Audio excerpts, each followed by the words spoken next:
everybody.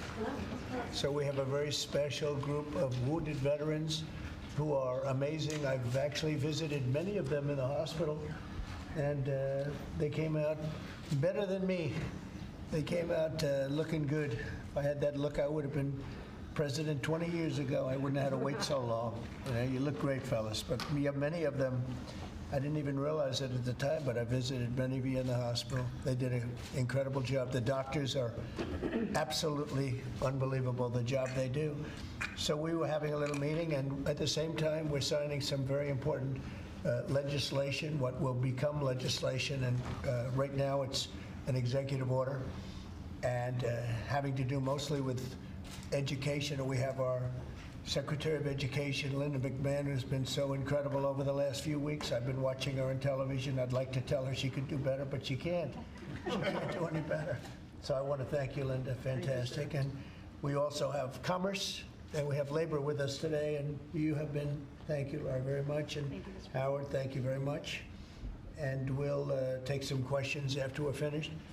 Maybe I'll ask Will to step forward, and you can go through some of these. Yes, also, sir. Lindsay, you work with Will, two very talented lawyers, as you all know by now.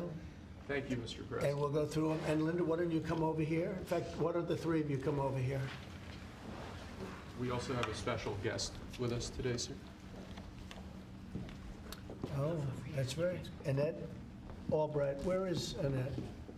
Annette Albright. Charlotte Mecklenburg, school teacher, very special one. Thank you very much. Thank you. It's a great honor to have you. Got all sorts of awards for talent. That's good. Thank you very much for being with us. Appreciate it. Thank you. Okay, please. Sir, the first executive order we have prepared for your attention, there are currently laws on the books requiring certain disclosures of universities when they accept large foreign gifts. We believe that certain universities, including, for example, Harvard, have routinely violated this law, and this law has not been effectively enforced. So this executive order charges your departments and agencies with enforcing the laws on the books with respect to foreign gifts to American universities. Okay, thank you. Thank you very much. We'll put it right here. Next for you, sir, university accreditation is currently a process controlled by a number of third-party organizations. That's by statute, by law. Many of those third-party accreditors have relied on sort of woke ideology to accredit universities instead of accrediting based on merit and performance.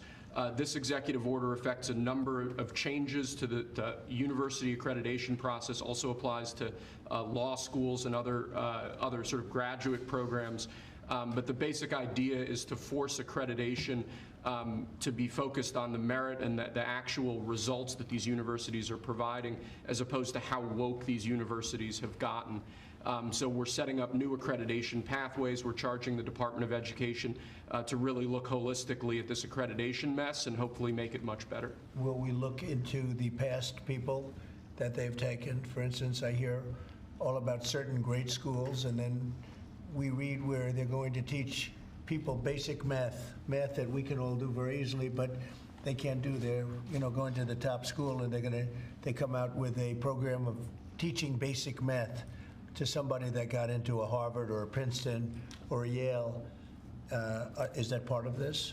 When universities are not performing appropriately, whether that's in admissions or whether that's in their actual instructional activities, that's certainly something that accreditors should be considering, that right now we believe they're not doing a good enough job of, and I think Secretary McMahon could probably speak to that better than I could. Linda? So they're allowing people into school, they can't do math, and yet kids who've worked really hard and number one in their class in a high school someplace in New Jersey or in Mississippi, they can't get into the best schools. What is that all about? Yeah, and I think that gets to your policy, sir, of meritocracy, that we should be looking at those who have real merit to get in, and we have to look harder at those universities that aren't enforcing that.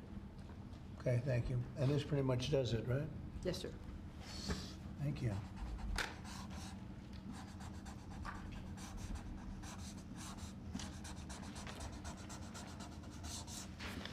Okay.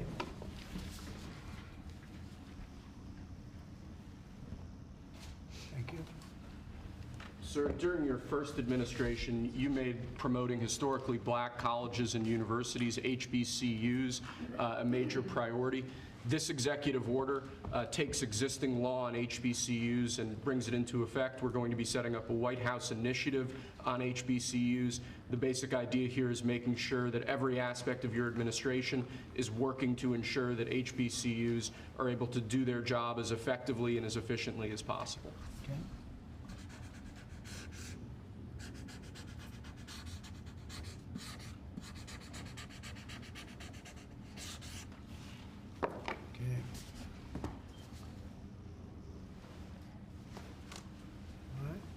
This next executive order relates to artificial intelligence education, sir.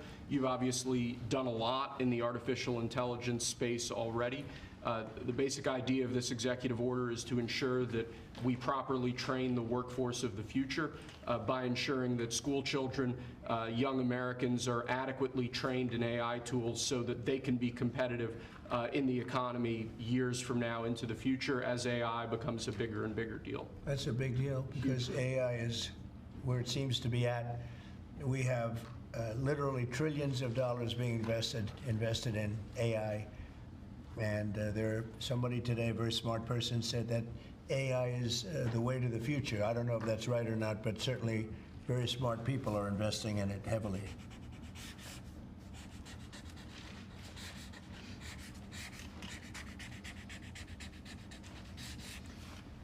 Good.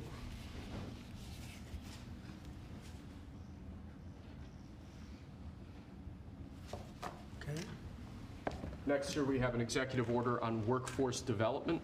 This executive order is going to charge numerous departments and agencies within the government to reshape the way that we do workforce development. One example from the executive order, for instance, we're looking to get the total number of apprenticeships, new apprenticeships, up to 1 million in the country to ensure that in critical jobs areas, in areas where we currently don't have enough trained workers, that we're recreating that pipeline to ensure that, particularly as we onshore industrial jobs and new industries, that those industries have the workforce they need to be competitive globally. Right. Very important. And this is the EO that we're all here working together. And in a way, this is like a training center, right, for what we're trying to do, which is jobs at great salaries. These are great salaries, too. Right, it's exactly, so all those factories that you're bringing in because of your trade policy, we're going to train people in trade craft, bring back trade craft to America so that people can work in these factories with great paying jobs, and we're going to train them, and we're going to remake the American dream for all these people. We're working together. That's right. Right, Lori? Absolutely. This plays right into America at Work Tour, which I have kicked off. We will work with our state partners and work with our businesses to see exactly who they need in that workforce, and we will skill and upskill these apprentices so they can get right to work and get in the field and build back this economy for exactly living the American dream. Bill, Yeah. Thank you, sir. Thank you, Mr. President. Next, sir, we have an executive order on school discipline policies. Under, I believe it was the Biden administration, first Obama and then Biden, the Department of Justice issued guidance that made it almost impossible for schools to enforce adequate disciplinary policies. This created issues in the classroom for teachers and students alike. Basically, they focused on CRT and sort of diversity ideology instead of actually just enforcing the rules in classrooms to ensure a safe learning environment. This executive order revokes that prior guidance and puts us back in a place where hopefully the Department of Education can focus on education and teachers can focus on teaching in a safe environment. And this was important for you, Linda, as I understand it. Huh? Yeah, absolutely, because it gives teachers the authority now to have discipline in their classroom and discipline the person who is being disruptive. Great. We took that away.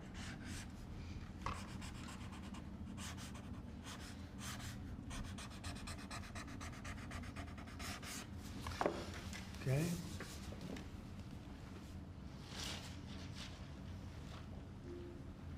Nice. Cool. Here, Linda, you should hold that. Lastly, sir, we have an executive order on disparate impact theory. This is a theory that underlies a lot of the modern DEI and CRT-driven diversity culture. The basic idea here is instructing your departments and agencies to no longer rely on disparate impact theory as they're regulating, as they're issuing guidance, as they're making rules. We want to focus on results. We want to focus on actual fairness. We want to focus on merit, not things like disparate impact theory and the whole sort of diversity, equity, and inclusion cult. It's getting out of that, huh? Yes, sir. After being in that jungle for a long time.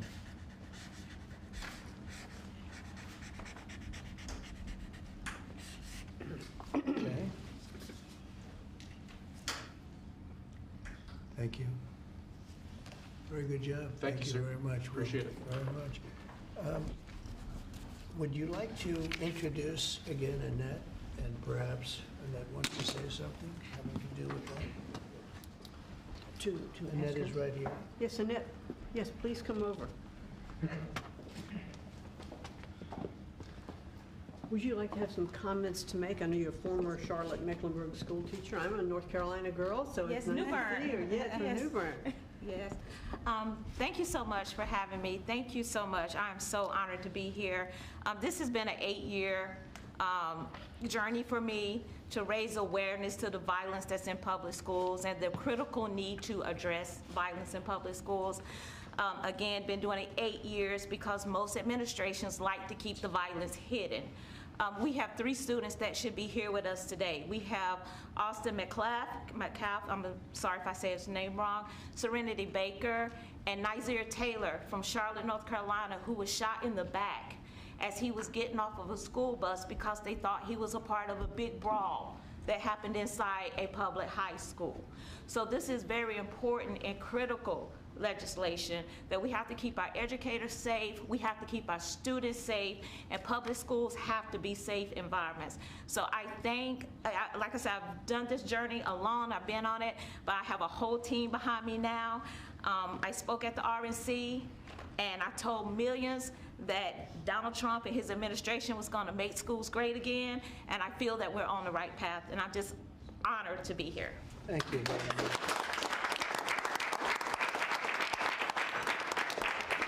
We're giving this to our great vets that are with us, and is it okay if I give her one? What do you think? Thank you. Thank you so much. I Thank you appreciate it. very Thank you. much. Thank Thank you. you. What an honor. Great job. Could I ask Sarah to speak, Gerardo? Yes, sir. Thank you. Tell Thank us you. a little bit about these great gentlemen. These heroes, Mr. President, are extraordinary. This is my husband, Michael, and so many of our dear, dear friends who are here today. Right. Many of them have met you, sir, in your first administration in the hospital, many times at Walter Reed. Right. And they've had long recoveries. Tomorrow, for my husband, marks 15 years since he was wounded in Afghanistan. Wow.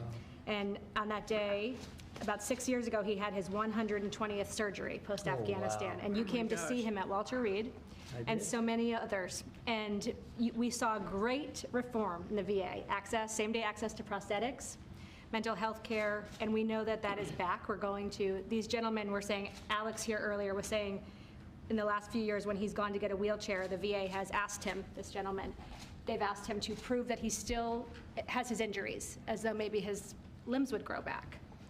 And they unfortunately did not, yes. And we've seen that many times. And so we're excited for you bringing back the VA accountability, Mission Act, community care, that were the hallmark of your first term. And we're so excited, sir, to be here. We're honored to be here. And thank you for all you do for our Well, nation's heroes. Thank you. Who's that picture on there? That is Joe Biden, and it says, "Let's go, Brandon."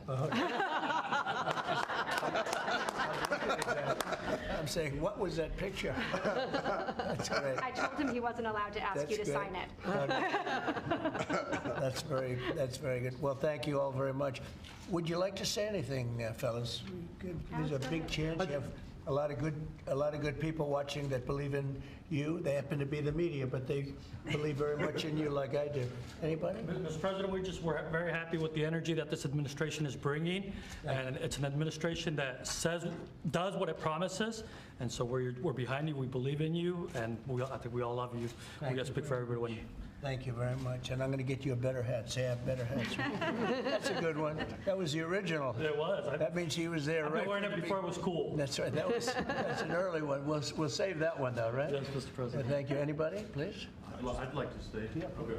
Oh, I was just going to say thank you for loving America, sir. Thank you very much. Thank you so much. Very nice. Thank you very much. True. Thank you. Sir, the man who just spoke saved Michael Broder's life.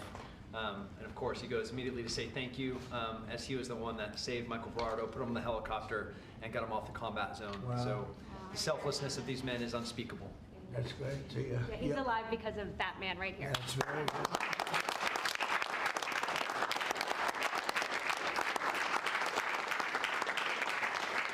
And these are amazing people, great heroes, so that's really great. Anybody else? Yes, I'd please. like to say it was an honor to serve. You are worth it, this country's worth it, and it's because of what Christ paid for.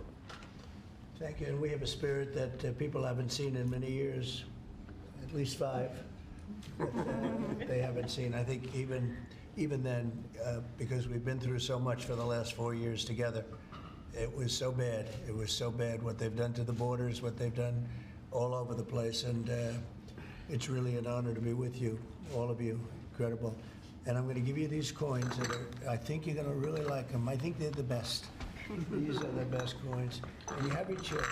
This is gunmetal. I don't know, soldiers like the black, but I think you like this one. It's okay. A lot of soldiers like the black. Here you go. What do you like? I'll go to black. Mr. President. Huh? Yeah. See, I told you. I have that. These are choices. I'll take a black one, sir. Okay, look at this. Oh, that rarely happens. You're different, huh? Take a black one, sir. Oh, There you go. that's great. They call the military anyway. No, but is that, I always say the soldiers, they do like it. It's gunmetal. What do we like here? That's what I heard, that it was I think gunmetal. the Trump gold is I'm what giving you, we should- I'm giving him 2. We have 3 girls, One they're going to for this one fight. right here. We'll get another one too. Okay. This is actually fun. I'll take the gold, Mr. President. Look, okay, I thought you were going to take that gold one. Okay, Gold one, sir. okay, you got it. I had an opportunity to sail across the Gulf of America 2 days after you named it right. Oh, wow, isn't that great? It's been an honor, and now people say it routinely. Yep. They don't even think about the other, they say it routinely. That's been a great honor for me. Okay, Take a gold one, sir. okay.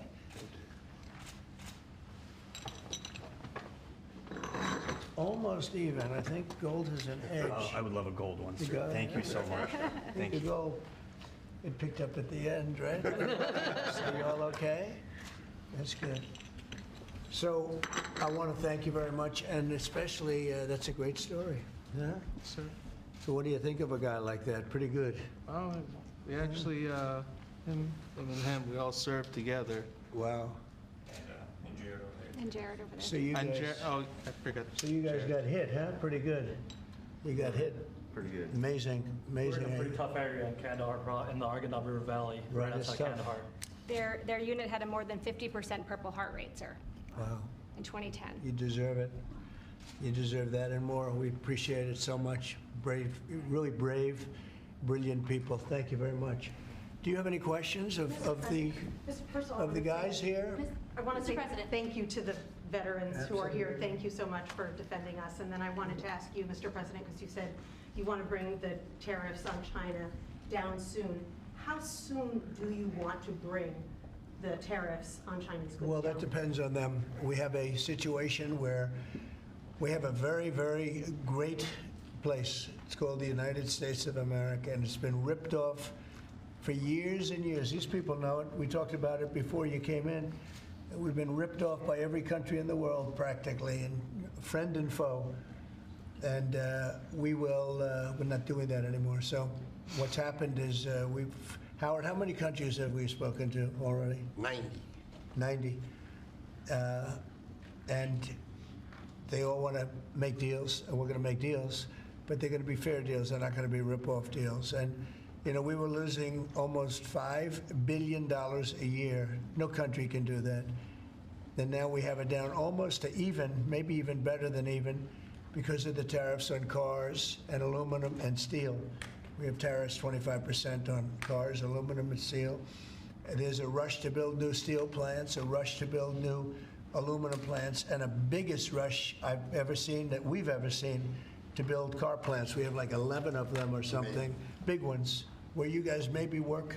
Maybe you won't want to work, you'll do something else instead of that. But if you like cars, you'd like to work at one of these plants, the biggest plants in the world. 3 of them have left Mexico before construction started, 1 of them during construction, and they're coming to this country. They're coming back. Don't forget, and we get along great with Mexico, but Mexico took 32% of our car building business. So it's amazing what's happened.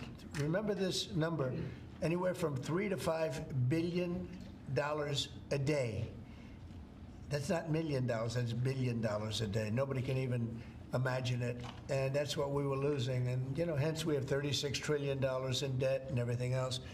And in the end, I think what's going to happen is we're going to have great deals. And by the way, if we don't have a deal with a company or a country, we're going to set the tariff. We just set the tariff. It's something that we think that will happen, I'd say, over the next couple of weeks. Wouldn't you say? I think so. Over the next 2-3 weeks. We'll be setting the number. And we're going to pick, could be for China too, could be for China. We're dealing with almost all of them. Too many to fully deal with, but we're going to be fair to them. But we're dealing with a lot of countries right now, and could be with China, but maybe we'll make a special, you know, a deal, and we'll see what it will be. Right now, it's 145%. That's very high. It got there because of the fentanyl. They're sending, you know, massive amounts of fentanyl into our country and killing a lot of people, probably 200,000 plus a year, wiping them out. You probably all have friends who were killed, somebody was killed in your family or your friends with fentanyl, and somehow it's made almost exclusively in China. And as you know, we essentially taxed them 10 and then another 10. We also taxed Mexico 25, and we taxed Canada 25. And that's the kind of money, that's what's pouring into our country right now. And it's gotten us down from losing $3 to $5 billion a day to actually making money, but breaking even, let's say, but we're going to make a lot of money. And that money is going to be used to reduce taxes. We're going to get big tax breaks. We're going to, you know, there was a time, I said it this morning, I think some of you were there was a time from 1870 to 1913, it was a long time ago, we were an all-tariff nation. Foreign nations paid taxes. They paid money to us in the form of tariffs. And that was when we were the wealthiest. We were the wealthiest proportionately that we ever were. And they formed committees in 1887 in particular, but they formed committees to determine what we should do with all the money. We had so much money, you guys would have loved it. We had so much money, they didn't know what to do with it. We gave it away to different causes, and you haven't seen that too much anymore, although we give plenty away, but now we shouldn't be giving it away. We have to take care of ourselves first, right? Absolutely. But we were very wealthy, and proportionately the wealthiest we ever were. We built the Panama Canal. Jimmy Carter gave that away for $1, by the way.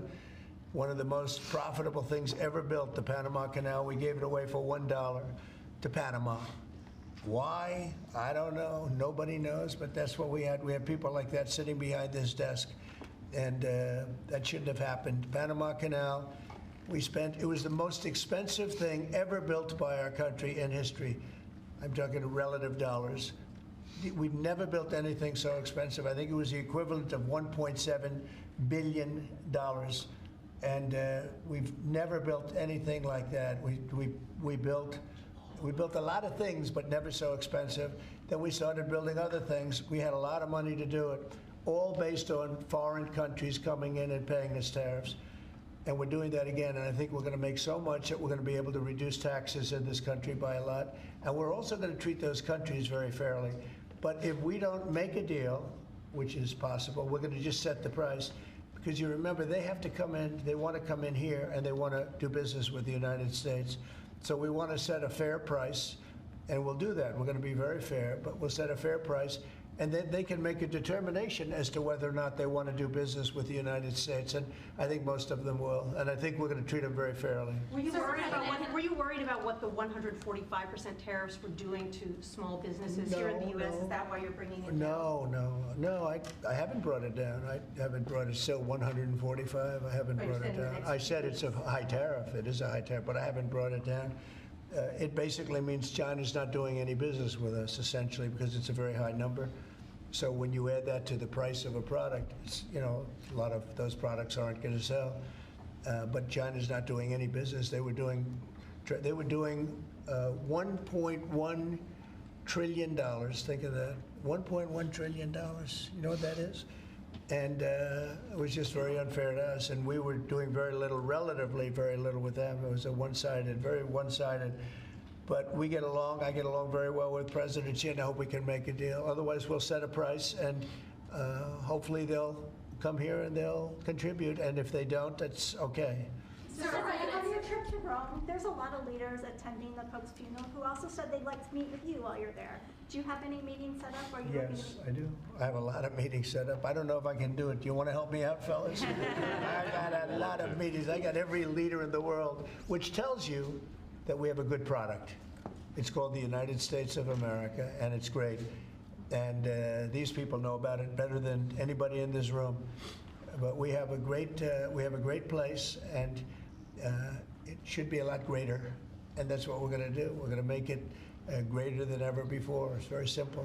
Who are you going to be meeting with, President Zelensky? Well, I have a lot of meetings set up, yeah. And are you bringing anyone with you in the U.S. delegation to the funeral, like Secretary Rubio or a former president? We have a couple of people coming. We'll announce it probably this evening or tomorrow. First Lady's going, and some people are coming with me from staff. But we'll have a number of people going. I'm sure it's going to be a beautiful ceremony. Okay?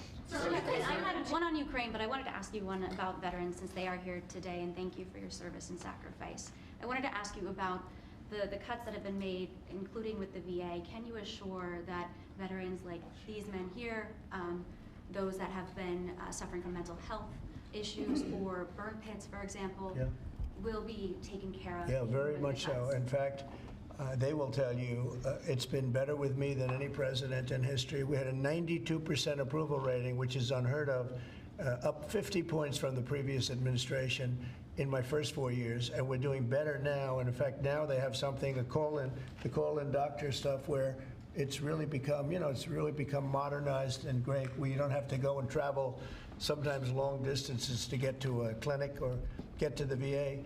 And I just heard this morning, I was listening to Doug Collins, who's the secretary. He was being interviewed, and the numbers are incredible. The approval ratings are the highest I've never heard numbers like this. It's better than the first 4 years.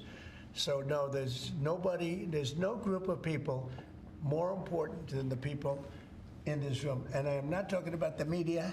I'm talking about these people right here. There's no group, and they're going to be taken really well care of. That's very important to me. And on the war in Ukraine, are you going to be meeting with President Zelensky? He's asked to meet with you this weekend. Will you be meeting with him I don't know. I don't know that he's going to the funeral or not, but I just hope he gets this thing solved, because we're losing about, think of this, 5,000. I was saying 2,500, and everyone was telling me that's low.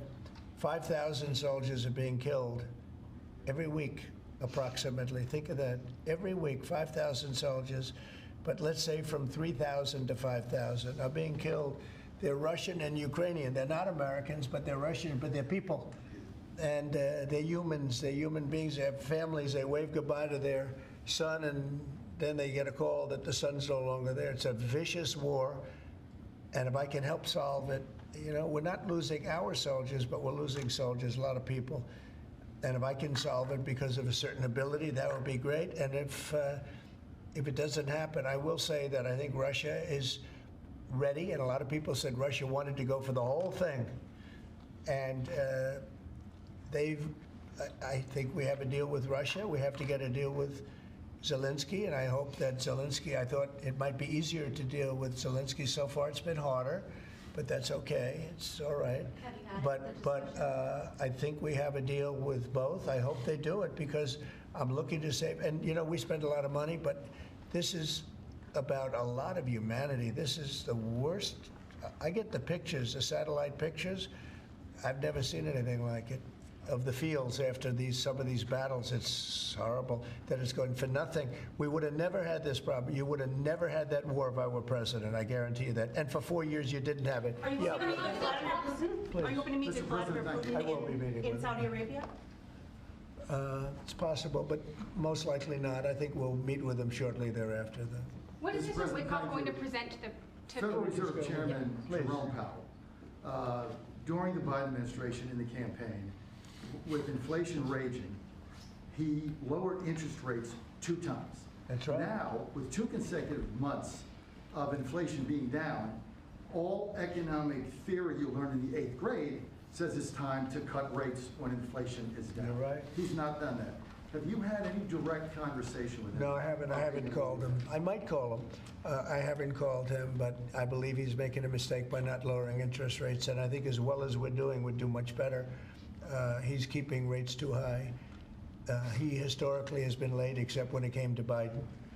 He was recommended by a certain person that I'm not particularly happy with, but he will hopefully do the right thing. The right thing is to lower interest rates, so we'll see what happens. I think we're sitting on something that's going to be very good. With all the tariff money starting to come in, our country's going to be doing really well, and hopefully he'll be. We don't have inflation. Groceries are down. When I first came in, you people were there.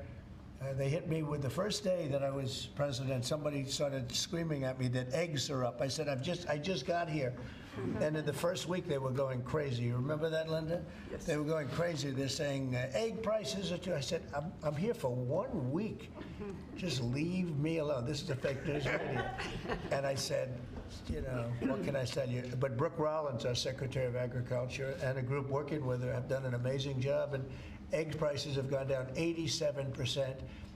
Energy now is down $65 a barrel. They have some energy selling gasoline for less than $2 in a couple of states. Alabama, a couple of great states, but all over the country, it's way down from what it was 6 months ago, 3 months ago.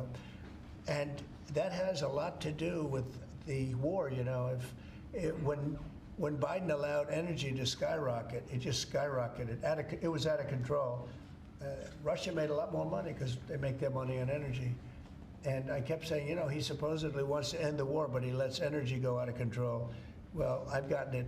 We are drilling like crazy right now, and we have it down to $65 a barrel. It went up to almost $100 a barrel. And at that number, Putin and Russia made a lot of money. So I think one of the reasons, look, I think he has a certain respect for me. But one of the big reasons is oil prices are down. I think this is a good time to get the war settled. Thank you. Thank you. One more question. Thank you for that question. For those of us that live here in the district, you said when you came in, you were going to make Washington, D.C. great again. Right. One of the issues we've got right now is we understand there might be an imminent deal between the owner of the Washington football team, whatever you want to call them now, Commanders, and locally in getting the Redskins back to D.C. and RFK Stadium. That's on federal property. Right. Are you going to be involved in that negotiation? Yeah. And would one of the stipulations be they change their name back to the Redskins? Oh, I say, well, that's a little bit, nobody's asked me that one. Look, I think when the Indian population is a great part of this country, a great heritage.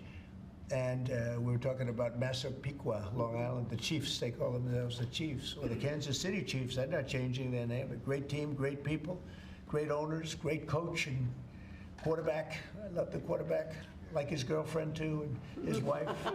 His wife is great. She's been a big fan. His quarterback's mother is incredible. I like that team. They're called the Chiefs, and frankly, I see nothing wrong with it. They call them the Warriors, and not that team, but a lot of other teams, and all of these Indian surnames and different names. And I'm saying that I think that's a positive thing. And when you go back to Indians, they polled this. They don't know why these names are being taken off. They're trying to. I think it's degrading to the Indian population, and it's a great population, and they like when they're called by various names. Now, Washington. The Redskins, perhaps that's a little bit different, but I can tell you that I spoke to people of Indian heritage that love that name and they love that team, and I think it's I think it's a superior name to what they have right now, and it had heritage behind it, it had something special. But a lot of the names having to do with, different places, not just Indians, but I think they changed the name of the Cleveland Indians. Why would you take the name Indians off the Cleveland Indians? And now it's called the Cleveland something else. Right? Guardians. It just doesn't make sense to me. So we're about bringing common sense back to this country. And it may be popular or unpopular what I'm saying, and I've just said to you, he's a nice guy. He got a lot out of me on this one, but I mean, I think most people agree with me. I think it really is demeaning to Indians. But to change the name of the Cleveland Indians as an example to the Cleveland Guardians is not the same, and I'm sure it has an impact on the team. Please. Sir, thank you, sir.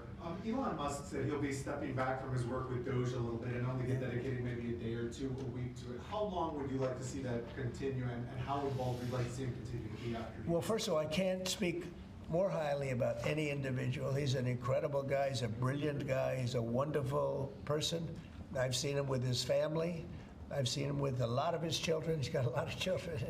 He treats them good. He loves his children. But he's a brilliant guy, and he was a tremendous help, both in the campaign and in what he's done with DOGE.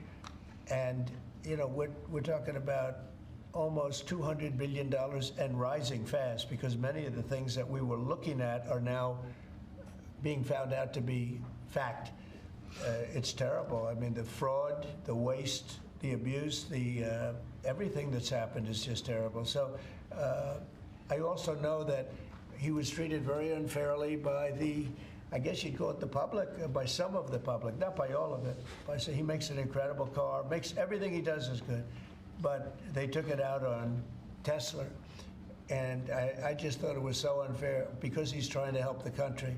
But he has helped the country. I also want him to make sure that he's going to be in great shape. And I know he is. I mean, he's going to do great. He loves the country. He didn't need to do this. He did it. And I told him, I said, whenever you're ready, I'd like to keep him for a long time, but whenever you're ready, he's an exceptional guy. When you see those rockets go up and come back and land in the same gantry, nobody else can do that but this man. So he's just an incredible person, and he's a friend of mine, and he's a nice person, too. He's a very nice person. He really helped the country, saved us a lot of money. And I heard him say that he'll start easing, he was always at this time going to ease out. And when he goes back to Tesla, that'll be taken care of. It's artificial. These were sick people that thought they were doing something. He's a great patriot, and it shouldn't be the way, that should never have happened to him. And I will tell you right now, he makes a great product. He makes a great product. It's a great car. It's great everything. Starlink is great. What he does is good. He's doing medical things that are amazing. And we have to, at some point, let him go and do that. And we expect him to be doing it about this time. But I'll talk to Elon about it. Thank you for the question. Sir, a second question. Yeah. Canada has an election coming up. Do you have a prediction for that, and what do you think the results of With respect to Canada? With the negotiations? Oh, I don't want to predict other nations' elections. It's tough enough doing this one. Look, I love the Canadian people. I like Canada, but it's costing us $200 billion a year to support Canada. $200 billion. And I say, why are we doing that? You know what? We can make our own cars. We have more energy than they do. We have more energy than anybody in the world. We don't need their lumber, obviously. We have more lumber. We have a lot of lumber. We have a lot of everything that they sell us. But in particular cars, they took a large percentage of the car making, and I want to bring it back to this country. I really don't want cars from Canada. So when I put tariffs on Canada, they're paying 25%, but that could go up in terms of cars. When we put tariffs on, all we're doing is we're saying we don't want your cars in all due respect.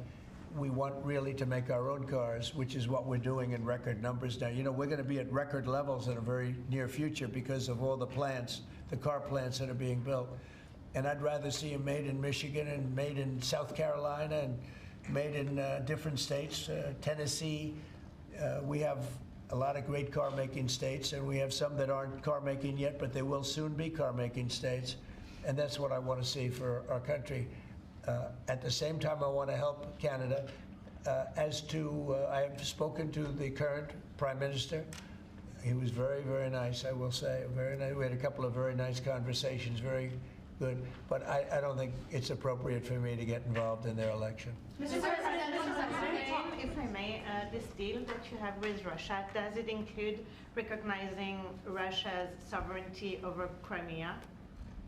Well, everything is good. Look, I just want to see the war end. I don't care. If they're both happy, they both sign an agreement. I have no favorites. I don't want to have any favorites. I want to have a deal done. I want to save the lives. Now, with that being said, we're spending hundreds of billions of dollars through Biden. Biden should have never let that war happen. We're spending hundreds of billions, maybe $350 billion we've given to Ukraine. And we could use that money right here. So I'd like to see that. But most importantly right now is when I see the pictures, the satellite pictures of the battlefield, if I can stop that because of an ability I have to do things, I want to see if I can do that. Yeah. Mr. President, thank you. On tariffs, you just mentioned that 25% could go up on cars in terms of Canada. Does that mean that you're considering changes to the auto tariffs and auto parts? No, we're not considering it now, but at some point it could go up, yeah, because, again, we don't really want Canada to make cars for us, to put it bluntly. We want to make our own cars, and we're now equipped to do that. They took a lot of our car business. Mexico, too, took a lot of our car business. We want to make the cars here. I'm running this country. I'm not running Canada. And that's why I asked Trudeau, who I call Governor Trudeau affectionately, but I asked him, why are we spending $200 billion to support Canada, to subsidize Canada? And he was unable to answer the question. I mean, why are we doing that? And I have to be honest, as a state, it works great. As a nation, considering the fact that most of the nation, 95% of Canada, what they do is they buy from us, and they sell to us. They sell to us. If we didn't buy their oil, if we didn't buy and we don't need their oil. We have more oil than anyone, but we don't need their oil. We don't need their lumber. We don't need their cars. We don't need anything. So I said, why are we doing this? Why are we spending $200 billion? It doesn't make sense. If we needed something, that would be a different subject. So I'm working well with Canada. We're doing very well. We're working on a deal. We'll see what happens. But again, why, representing this country, why are we spending $200 billion to support and subsidize another country? Because if they didn't have us, and if we didn't spend that money, as Trudeau told me, they would cease to exist. He said that to me. They would cease to exist, which is true, certainly as a country. And then on tourism, there's been a steep drop-off in international travel to the United States. It was down 12% last month, down even more from Western Europe. Why do you think that there are fewer people suddenly who want to travel to the United States? Well, there could be a little, there's a little nationalism there, I guess, perhaps. It's not a big deal, but, with the dollar being where it is, because, China would always fight for having a low dollar. Japan would always fight for having a low dollar, meaning a low yen, or in the case of China, the yuan.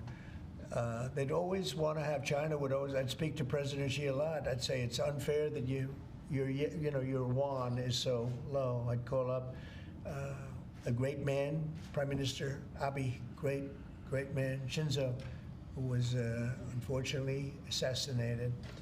And I used to tell you, he was a good friend of mine, I used to say, Shinzo, you can't let your yen go down. It makes it very hard for us to sell tractors. It makes it very hard to us to get tourism. And our dollar is a little bit on the low side.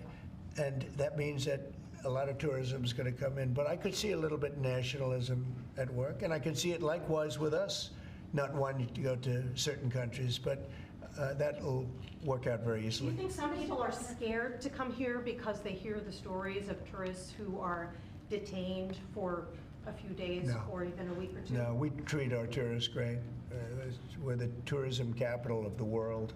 There's no place like this. And there may be a little bit of nationalism, but I doubt it. I actually doubt it, yeah. Mr. President, has there been any direct contact between the U.S. and China for trade at all? Yeah, of course. And Every day. every day. And then secondly, would you support a millionaire tax? I think it would be very disruptive because a lot of the millionaires would leave the country. You know, in the old days, they left states. They go from one state to the other. Now with transportation so quick and so easy, they leave countries. You'll lose a lot of money if you do that. That would, and other countries that have done it have lost a lot of people. They lose their wealthy people. That would be bad because the wealthy people pay the tax. Okay? Sir, how did the talks today go in London? Do you think that the asks from Ukraine and Europe I think they went well. I mean, you know, we got to get two strong people, two smart people to agree. And as soon as they agree, the killing will stop. But yeah, I think they went well, pretty well. So as you Mr. said, what's in the President, we understand that you, your economic team, many of them are here today, J.D. Vance, has negotiated what's been called a monster trade deal with India, like biggest one ever. Can you share with us what some of the framework of that might be? You said England. India. India? India. Oh. Muslim. They're not very complicated, these deals. It's about the tariffs. India charges almost more than any other country in the world. And believe it or not, we do very little business with India, other than the fact that I like the Prime Minister very much. He's a friend of mine. He was here 2 weeks ago, as you know. And we stood right outside at a news conference. Unfortunately, the grass was very wet. And it was very hard for people to stand on the grass. They got their shoes all ruined. But other than that, it was a very good news conference. And he's a great guy. But we do very little business. You know why? Because their tariffs are so high. They have among the highest tariffs, higher than China. They have among the highest tariffs in the world.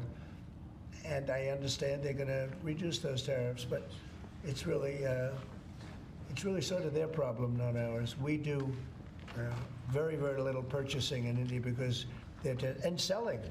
We do very little selling. I mean, Harley Davidson, I said, how are you doing in India? This is about 6 years ago.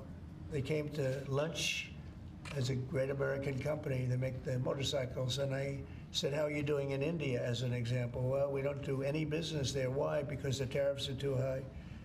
I said, that's interesting. Well, what are you going to do? He said, well, we're going to build a plant in India. And that's what they did. I don't want that to happen. They were forced to build a plant. Well, essentially what we're doing is the same thing. Remember, there's no tariff when they build their plant here. And everybody wants to build because they don't want to. And the higher the tariffs go, the more likely it is they come in and build a plant. You know, I mean, if it's 25%, that's fine. If it's 50%, you'll get more plants. 75, you get more. At 100, you get more than that. And they're all coming in at numbers that nobody's, I don't think, Howard, there's ever been numbers like we've seen. Never. $7-8 trillion worth in 2 months. Because it took me a month to get started, in all fairness, but in 2 months we did this, and now we're coming up on 100 days, first 100 days, and I think we're going to be close to $8 trillion. There was never any president that did even a tiny percentage of that. Okay, any other questions? Sure. What kind of deal signed, one of the deals signed by your 100-day mark, and China is saying that you were threatening and blackmailing them into a deal. What would be your response? Well, I mean, China, look, I have great relationships in China, and with President Xi in particular, but China has been charging us massive tariffs for many years. That's one of the reasons they were able to steal so many of our companies. They took our companies out of America, and they built their plants in China. And one of those things, so now we're reversing it, but at levels that nobody's ever seen before. No, we're going to get along great with China, I have no doubt about it. Thank you very much, everybody. Thank you, press. Thank you. Thank you. Thank you. Keep going. Right out the door that way. Thanks, guys.